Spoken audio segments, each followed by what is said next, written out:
안녕하십니까. 감사 스마일입니다. 6월 29일 토요일 아침 방송 즐겁게 시작하겠습니다. 오늘 한 줄 명언은 한창 때는 다시 오지 않고 하루가 지나면 그 새벽은 다시 오지 않는다.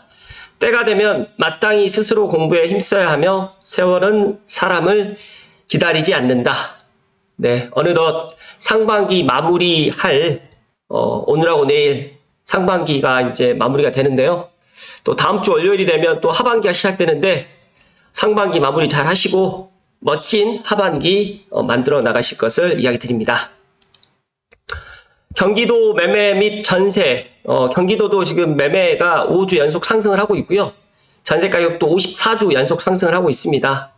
많은 분들이 이제 고양시는 언제 오르냐, 이제 올라가고 있습니다. 이제 고양시의 시간이 오고 있고, 실제로 제가 어제 그제 지축하고 또 원흥 이쪽의 분위기를 또 확인해 봤더니 삼성, 원흥, 지축, 향동, 덕은까지 분위기가 심상치 않습니다. 그래서 아마 빠르면 7월 달에 움직일 것 같고 조금 늦으면 9월 달 정도에 움직이지 않을까 저는 그렇게 예상을 하고 있습니다. 한번 지켜보시죠. 집값은 언제 정상화되나요? 많은 분들이 집값이 내려가면 못 사고 집값이 또 오르면 또 못 사고, 그런데 제가 계속해서 이야기 드리잖아요. 인간 의식주 중에 먹고 의식주, 그러니까 입고 먹고 주거하는 이 부분 중에 세 가지에서 가장 중요한 게 저는 주거라고 지금 이야기를 합니다. 온 나라가 부동산에 미쳐 있다라고 이야기를 하는데 미친 게 아니라 이 기본적인 이 주거 부분을 갖다가 해결을 하려고 하는 젊은 2030 세대들의 수요가 증가했다라고 보시면 될 것 같습니다. 매매가도 다시 오르고 있는데 정치인들은 뭐 하나요? 라고 지금 물어보시는데 각자 도생을 해야 된다는 말씀 추가로 드리고요. 그리고 어제 파주 운정 주상복합 3, 4블록 사전청약 취소가 있었습니다. 이거는 제가 조금 이따가 아예 별도로 제가 이야기를 좀 드릴 수 있도록 하겠습니다. 그리고 이제 많은 분들이 이지더원 A44블록과 또 제일풍경채 운정 A45블록을 갖다가 양쪽을 어떤 걸 갖다가 하는 게 더 좋을까 많이 고민을 하고 계시는데, 제가 솔직하게 말씀을 드리면 A44나 45나 어떤 거를 내가 당첨을 할 수 있는 확신이 있다라고 하면 45를 하시고, 나는 45가 당첨이 조금 불확실하다라고 하시면 44를 하는데, 중요한 거는 44가 84가 그렇게 세대수가 많지가 않고, 특히 이제 제일풍경채 운정 같은 경우에도 아마 앞서서 말씀드렸던 사전청약 취소의 이런 3, 4블록의 수요까지 아마 가세가 될 것 같습니다. 그렇다고 하면 아마 제일풍경채 운정은 아마 7월 중에 분양을 할 것 같고, 이지더원은 아마 이제 다음 달 그러니까 7월 8일, 9일 이쯤에 지금 이제 청약을 갖다가 접수를 갖다 받는 걸로 알고 있는데, 어찌됐든 간에 감스님들만이라도 지금이라도 내 집 마련을 갖다가 조금 서두르실 것을 이야기 드리고, 운정역 역세권에 있는 아파트 A44블록과 45블록 어떤 걸 하셔도 좋다는 말씀 콕 하고 드립니다.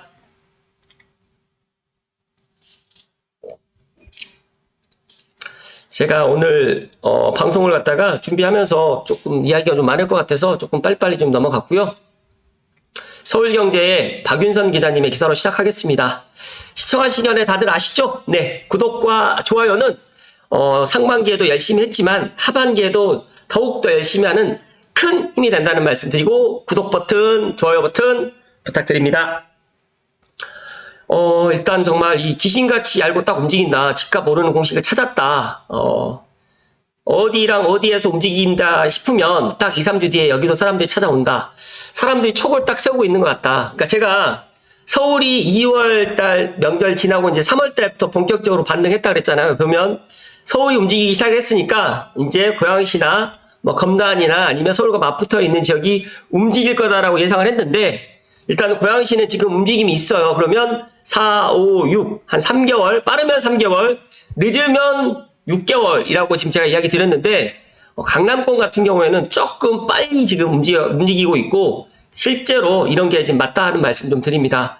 하급지가 먼저 움직이는 경우는 거의 없고, 절대 무조건 상급지가 오르게 되면 하급지가 조금 지나면 따라오른다. 그러니까 즉 다시 말해서 A급지, B급지, C급지라고 이야기하는데, 이제 서울, 뭐 강남 3구라든지 마용성이라든지 이런 데는 A급지라고 제가 보고 있고, 뭐 수색이라든지 은평이라든지 이런 것들도 뭐 A급으로 보는데, 이제 B급에서 A급 그 사이에 또 중간에 또 그런 것들로 또 생각을 하시는 분들도 있어요. 사람마다 다 A, B, C가 다 다르기 때문에 평균적으로 서울은 다 A급지가 맞는데 그 A급지에서 조금 B에서 A로 가는 그런 지역이라고 또 보시는 분들도 있다. 그렇다고 하면 고양시는 저는 고양시의 B급지다. 그러니까 A급지는 아니다. 물론 A급지가 될 수 있는 지역이 뭐 킨텍스라든지 지축이라든지 삼성이라든지 뭐 향동이라든지 덕은이라든지 원흥이라든지 이런 쪽 같은 경우는 A급지가 될 수 있겠죠. 또 능곡 같은 경우에도. 그런데 아직까지는 B급지다라고 저는 그렇게 말씀드립니다. 그렇다고 하면 지금 A급지가 마용성이라든지 강남 3구가 오르고 있고 뭐 이렇게 많이 계속 오른다고 하면 계속적으로 A급지만 올라가는 게 아니라 상대적으로 이런 게 확산되면서 B급지도 올라갈 수밖에 없다라고 보시면 될 것 같습니다. 서울 집값이 상승폭을 키우고 있고 수도권 집값도 지난달 상승세로 완전 돌아섰고 부동산 시장이 다시 활기를 되찾을지 관심이 집중되고 있는데 저는 이제 올 하반기가 더욱더 걱정이 되고 특히 올 하반기보다 내년이 집값이 더 많은 상승을 갖다가 가져갈 것이다 라고 보고 있고 또 서울과 수도권의 집값 상승에는 이러한 공식이 존재한다라고 보시면 될 것 같습니다. 일단 부동산 전문가 5인하고 공인중개사 15인을 대상으로 조사를 했는데 1번 경로는 강남 3구에서 판교 분당 용인 수지 용인 기흥으로 가는 경로고요. 2번 경로는 강남 3구에서 과천 판교 평천 인덕원 3번으로 가는 거고 3번 경로는 강남 3구에서 목동 과천 광명 송도 시흥.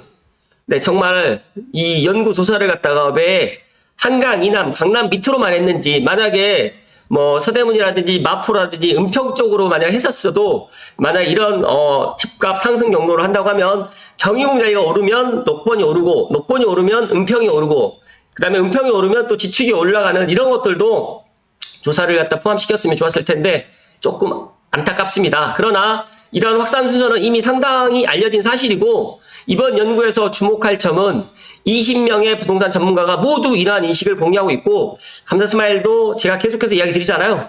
일단 서울이 움직이면 수도권 특히 서울과 맞붙어 있는 지역이 먼저 움직이고 그 다음에 서울과 물리적 거리가 좀 멀어지면 멀어질수록 이제 그런 것들이 조금씩 늦게 온다. 그런데 이제 GTX A 서울 운전 구간이 개통되게 되면 아마 이런 것들도 약간은 달라질 것이다 라고 저는 그렇게 예상을 하고 공교롭게 오늘 6월 29일 구성역이 또 GTX A 구성역이 개통을 하는 날입니다.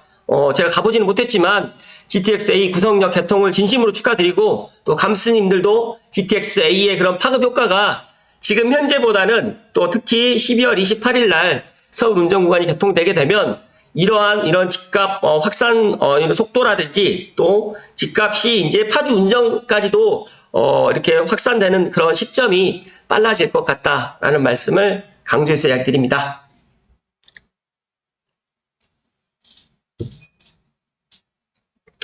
일단은 이 부분에 있어서 조금 더 아름집에서 당부쌤님께서 부동산 상승장이 집값 오르는 공식을 갖다 이렇게 자세하게 설명을 해주셨는데 능력이 좀 되시고 내가 당부쌤의 그런 이런 인사이트가 필요하신 분들은 이런 당부쌤의 이런 아름집의 이런 글들을 갖다가 제가 링크를 걸어 드릴 테니까 한번 보실 것을 또 추천의 말씀 좀 드리면서 보니까 지금 국토연구원에서 부동산 시장 정책에 대한 시장 참여자 정책 대응이라든지 그리고 국토정책 브리핑 이런 자료를 같이 첨부를 했는데 요약을 갖다 좀 바밍님께서 요약을 좀 하셨더라고요. 일단은 첫 번째로 상승장의 전반기가 가격과 거래량이 모두가 증가를 했다라고 하면 상승장의 후반기인 이제 거래량은 감소하고 가격은 상승을 할 수밖에 없다. 지금 현재는 상승장의 전반기라고 저는 지금 예상을 하고 있습니다. 보고 있습니다. 그런데 주택가격 상승 순환고리를 보시게 되면 지금 현재 가격 상승 기대가 강화되면서 수요 증가가 되면 또 공급이 감소가 되면서 가격이 상승될 수밖에 없다라고 보면 될 것 같고 지금 보는 것처럼 지역 내 아파트 단지 그룹별 가격 및 거래량 추이가 이렇게 지금 심상치 않다. 또 거래량은 늘 관심을 가지고 볼 필요가 있는데 단순한 기준 수치가 아닌 현장과 함께 보는 자세가 좀 필요하다. 그래서 앞으로의 부동산 투자 계획을 세우는 데 있어서 당부쌤이 멤버십 1일 강의로 올려둔 크게 보는 부동산 전망을 갖다가 참고하면서 늘 스스로 사고하고 고민하고 결정하는 자세가 필요하다는 생각이 든다는 말씀을 해주셨고, 앞서서 말씀드렸던 것처럼 주택가격의 상승기에서 거래 흐름은 이렇게 보는 것처럼 주요 공로 1, 2, 3처럼 이렇게 서울, 강남, 그 다음에 강북 쪽으로서는 마용성이 움직이면서 이제 그 주변에 확산을 되고, 그다음에 마포가 움직이면 가재울이라든지 수색증산, 은평 녹번, 그다음에 은평타운까지 옮겨가면서 이제 삼동벨트, 고양시 덕양구, 그리고 일산 동구 서구까지도 이렇게 확산되고, 이제 더 나가서 파주 운전까지도 이렇게 확산되는 공식으로 지금 보면 좋을 것 같다. 근데 제가 계속해서 이야기 드리지만 서울만 집값이 계속 올라가는 게 아니라 서울이 집값이 올라가게 되면 이렇게 계속적으로 이렇게 확산된다라고 보면 될 것 같습니다. 그냥 실거주는 그냥 제일 똘똘이를 사야 되고, 투자는 거래의 흐름을 파악해서 매수세가 들어올 길목에 미리 등기치고 있어야 된다라는 바밍님의 생각, 정말 200% 공감을 하고요. 조세 정책 강화는 실제 시장에 어떤 영향을 미쳤을까요? 취득세 강화 정책이라든지 종부세라든지 이런 것들은 크게 영향이 없었다. 그러니까 2주택까지는 취득세하고 무관하게 영향이 없었고, 종부세 같은 경우에도 신규 수요 감소라든지 매도 의향을 증가시켜가지고 시장에 영향을 미치는 듯 했지만, 다주택자들 같은 경우에는 증여를 택했거나 아니면 저가주택 투자 확대로 또 이런 것들을 또 해 나갔다. 그리고 올해 이제 종부세라든지 또 증여세라든지 이런 것들을 또 개편을 또 해 나갈 예정이다 보니까 이런 것들은 또 어떻게 또 시장에 영향을 끼칠지, 그리고 보니까 주택임대사업자도 지금 손을 보려고 지금 준비를 하고 있는 것 같아요. 그래서 빠르면 올 하반기에 또 주택임대사업자 아파트 관련해가지고 정책이 또 나오지 않을까 생각을 합니다. 그러니까 연구 결과에 따르게 되면 양도세율 1% 인상 시에 거래량은 6.9% 감소했고, 가격 변동률은 0.2%가 증가됐으면 취득세율 같은 경우에도 1% 인상 시에 거래량도 감소된 건 맞는데, 가격 변동이라든지 거래량이 감소되고 변동도 이제 가격도 감소되는 건 맞는데, 이게 시장의 부동산 가격을 갖다 좌지우지하지는 하는데 큰 영향을 끼치는 건 아니다. 엄밀히 따지게 되면 저는 지금 실제 시장에 참여하고 매수를 하시는 분들은 무주택자분 아니면 1주택자분들께서 많이 시장에 참여를 하고 있기 때문에 제가 생각했을 때 다주택자들의 그런 시장 참여는 아마 올 하반기에 정책 완화라든지 규제 완화로 인해서 되지 않을까 그렇게 전망을 합니다. 일단은 보시면 정리를 마치면서 부동산 세금이라든지 강화하는 정책들은 모두 한계가 있다는 결론이고요. 금융정책 강화도 그것을 우회하는 방법들을 통해 가지고 매수 수요를 갖다가 감소시킬 수 없다는 연구 결과가 도출됐습니다. 여기 보시게 되면 강남은 돈 많은 사람들이 자기 자본으로 거래하는 경우가 많으니까 영향은 덜 받았고, 실제 지금 내 생애 최초 주택으로 해가지고 실제로 많은 사람들이 주택을 매수했습니다. 그러다 보니까 수요가 증가되면서 공급이 줄고 또 매도인들도 싸게 매도를 하지 않기 때문에 지금보다는 올 하반기에 주택가격 상승은 불을 보듯이 뻔하다. 그러니까 더더욱 많은 사람들이 내 집 마련을 서두를 것이고 집값도 우상향할 것이다 라고 보시면 될 것 같습니다. 한 문장으로 정리를 해드리면, 시장 가열을 정책으로 막으려면 오히려 부작용이 일어나는 경우가 많다라고 이야기를 해주셨고, 일단 1년에 딱 2번만 모집하는 당부 멤버십도 현재 모집 중에 있다고 하니까 감사 스마일이 조금 더 깊은 그런 인사이트를 갖다가 생각하신 분들 계시면 당부 멤버십도 가입을 하시면 좋을 것 같다는 말씀 드립니다. 감사 스마일이 추가적으로 한 가지만 더 말씀드리겠습니다. 한국경제 이송열 기자님 기사인데, 집주인이 달라는 대로 줘야지 서울 세입자들 한숨. 정말 전세값이 계속적으로 좀 올라가고 있어요. 58주째 올라가고 있고요.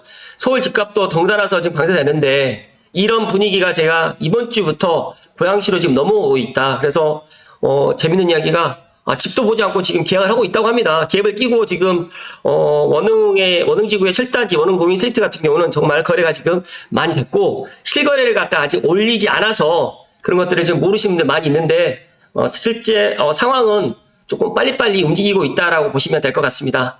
감사 스마일이 일단 집값은 언제 정상화 되나요? 제가 생각했을 때 이게 오늘 핵심적인 포인트인데, 정상화 될 수가 없습니다. 우리는 지금 자본주의 시장 경제 사회에 살고 있고 자유민주주의 시장 경제 사회에 살고 있기 때문에 집값은 내가 준비가 되어 있을 때 비싸더라도 준비를 하셔야 되고, 가장 기본적인 의식주 중에서 주거 부분은 나라님도 해결해 주지 못합니다. 그렇기 때문에 지금도 늦지 않았다. 그래서 올 하반기에 내 집 마련을 갖다가 생각하시는 분들은 올 하반기에라도 지금 꼭 내 집 마련을 하시고 또 청약을 갖다 희망하시는 분들은 GTX A 운정역 주변에 지금 A44블럭이라든지 45블럭 그리고 경기도도 아마 매매 가격이라든지 전세 가격이 올 하반기에 계속적으로 올라갈 수밖에 없다. 이게 오늘 제가 이야기 드린 팩트고 상반기를 마무리 잘 하시면서 멋진 하반기를 갖다가 내 집 마련으로 해 나가실 것을 이야기 드리면서 제가 오늘 못다 했던 이야기는 내일 제가 또 다른 영상으로 해서 이야기 드릴 수 있도록 하겠습니다. 오늘도 행복하시고 건강한 주말 되십시오. 고맙습니다.